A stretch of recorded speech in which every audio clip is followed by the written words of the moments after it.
Salam tout le monde, salam, c'est Yacine, j'espère que vous allez bien. Alors, moi j'aime bien les gens qui me qualifient d'ignorant, patati, patata, vous savez. Moi j'aime bien, honnêtement ça me dérange pas. Ça me dérange pas. Il y a même un truc qui m'a fait rigoler aujourd'hui, c'est quelqu'un qui m'a dit, ouais Yacine, reviens à Dieu. Moi? Moi, on me dit, ah moi Yacine, reviens à Dieu. Bon ok d'accord. Blague à part. Ouais. C'est quelqu'un qui suit Bukhari, les musulmans, les imams, etc. et tout, qui me dit à moi, Yacine revient à Dieu. Franchement, bravo. Bravo. Moi qui parle de Dieu tout le temps, moi qui parle uniquement de la révélation tout le temps, moi, on me dit reviens à Dieu. Ok. Bah écoutez, euh, ok. Ok. C'est pour vous revenir à Dieu, si suivre Bukhari et Muslim, c'est hors de question, je vous le dis tout de suite. Moi, je donne pas d'associé à Dieu, contrairement à vous. Alors, pour ceux qui me traitent d'ignorant. Alors moi j'ai une question pour vous aujourd'hui. D'accord? Ça concerne le mot Nissa. Donc vous savez, on s'est moqué de moi pour me dire ouais, non mais le mot Nissa, il ne veut pas dire femme. Vous savez, femme au sens d'épouse, hein, comme c'est traduit classiquement. Alors, moi je vais vous poser cette fameuse question-là.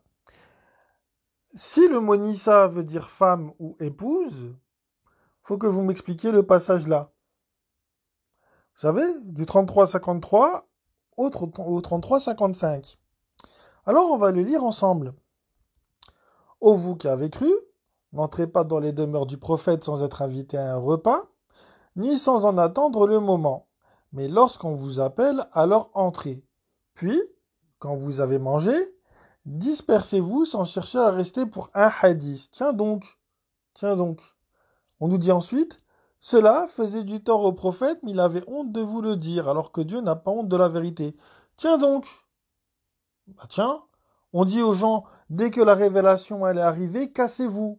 Et ne restez pas pour un hadith. Parce que si vous restez, ça va faire du tort au prophète. Tiens donc. Et aujourd'hui, on nous dit, ouais, il faut suivre les hadiths donnés par un tel, un tel, un tel, un tel. Ok. Vachement logique, les mecs. Bravo. Franchement, je souligne votre incohérence. Bravo. Alors, cela faisait du tort au prophète, mais il n'avait honte de vous le dire, alors que Dieu n'a pas honte de la vérité. Et si vous leur demandez quelque objet, demandez-le leur derrière un voile. Cela est plus pur pour vos cœurs et leurs cœurs. Vous ne devez pas faire du tort au messager de Dieu, ni jamais vous marier avec ses épouses après lui. Ce serait, auprès de Dieu, une énormité. Petite parenthèse, ici, le mot pour épouse, c'est le mot zaouj. D'accord? Bien.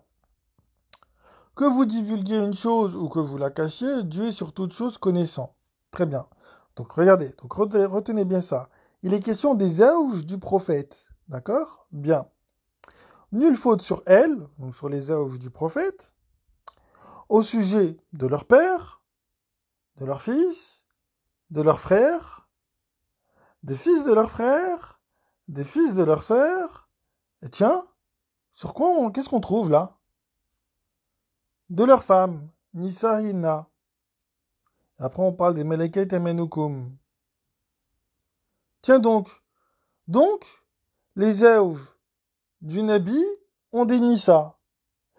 Donc, si on en croit la traduction du mot Nissa, qui est la plupart du temps traduit par femme au sens d'épouse, et Zéouj qui est également traduit par épouse, les épouses du prophète ont elles-mêmes des épouses. Et après, c'est moi qui passe pour un fou quand je dis que Nissa ne veut pas dire femme au sens de épouse. C'est moi qui passe pour un fou. C'est moi, Yacine, qui travaille sur le Coran depuis maintenant un certain nombre d'années, euh, qui vous parle de traduction depuis un certain temps, qui vous dit que Rijal, ça ne veut pas dire homme et que Nissa ne veut pas dire femme et qui apporte des preuves. C'est moi qui passe pour un fou, alors qu'en face, t'as des gens qui ne font que répéter comme des perroquets des choses qu'ils ont entendues sans absolument rien vérifier. Par contre, eux, ils sont dans le bon, ils sont dans le vrai. Bah dis donc, bah dis donc. Alors moi, j'aimerais bien qu'on m'explique du coup, donc le camp du bien là, le camp, voilà, Le camp du bien, vous savez, les sunnites, les chiites, etc. Là, le fameux camp du bien. Parce que moi, c'est le camp du mal. Moi, je vous appelle à suivre que Dieu sans rien lui associer et à réfléchir sur le kitab et à prendre que le kitab, mais c'est moi le camp du mal, hein. Alors, je m'adresse au camp du bien, d'accord, au halal, au camp du halal, Isla Délice et compagnie, là. Comment vous l'expliquez, ça? Comment vous l'expliquez?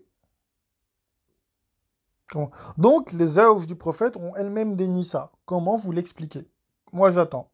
J'attends de voir votre cohérence, en fait. Voilà, j'attends de voir le savoir éminent de vos ulémas. Moi, j'attends. Moi, j'attends. Moi, je prends mon savoir directement du Coran, hein. Moi, je prends pas mon savoir chez un être humain. D'accord? En matière de djinn. On parle bien d'en matière de djinn. En matière de djinn, je ne prends pas mon savoir chez un être humain. D'accord? Moi, je le prends directement du Coran. Maintenant, vous, qui avez des ulémas, qui avez soi-disant des savants, vous savez, les fameux savants, là, les héritiers du prophète.